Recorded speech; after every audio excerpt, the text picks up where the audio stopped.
People gathered in Yarmouth Saturday to protest a planned migrant shelter on the Cape. Came just days after Governor Healy deployed the National Guard to support migrants who are now seeking to build a life in Massachusetts. Here's WBZ's Laura Hafley. What we're seeing is now a massive increase in a migrant search that's taking place, and obviously it's unsustainable for Eagle Pass. Daily border encounters are topping nearly 8,500 according to ABC News sources.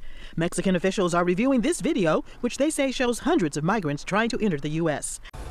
Antoinette and Doug, good morning. For these local organizations and nonprofits that help out migrants, this is an extremely stressful time because they simply don't know what to expect with this change in U.S. policy. One of those organizations is here in Chelsea, La Colaborativa, which helps migrants find food, housing, and work. And over the last few weeks, they say more migrants have arrived looking for help, and they're preparing for increased demand in the days and weeks ahead.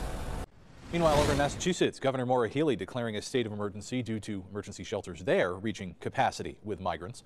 Officials say there are almost 5,600 families and over 20,000 individuals in Bay State shelters. This is 80% higher than this time last year. Governor Healey's administration is now asking Massachusetts residents to help with the crisis.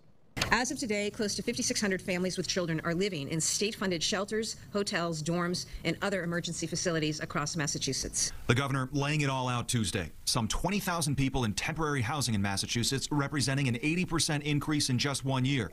Woburn, among the dozens of communities housing newly arrived migrant families in emergency shelter hotels. The mayor concerned it's not sustainable. It has exploded. They're expecting 1,000 new migrants coming to the Commonwealth every month. The mayor says the state is housing 150 families across 5 hotel shelters in Woburn. 60 children are school-aged. And from the border, thousands of migrants are getting bused to cities across the country, creating conditions that are increasingly unsustainable. New York City's mayor telling migrants not to come as he toured Latin America. As the Massachusetts migrant crisis worsens, officials tell WBZ shelter volunteers are overwhelmed by the increased demand for emergency family housing. A hotel in Taunton is housing roughly 130 families. Workers there say families arrived from the Texas border after traveling from Brazil and Chile. The state says housing families in hotels is a last resort, but emergency shelters in the state right now, they're at full capacity.